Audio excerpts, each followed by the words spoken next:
So Kaylee, with vulnerability, we often say it doesn't come in a straight line necessarily, does it? No, say it doesn't.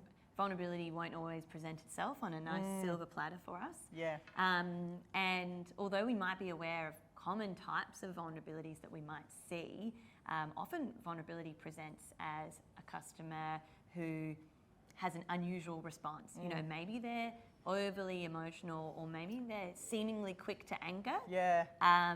And those are actually likely signs or symptoms of what actually might be some vulnerability going on there. Yeah, and it's funny, I come from a collections background, so in a collection space, when you're asking someone for money, quite often they'll start their sentence with we call it the double-double, what's going to happen, what does that mean, what does it, you know, I don't know what that looks like.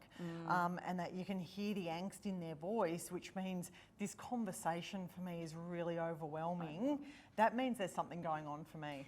Yeah, and for people who are like very vulnerable, these types of conversations can be incredibly overwhelming for them.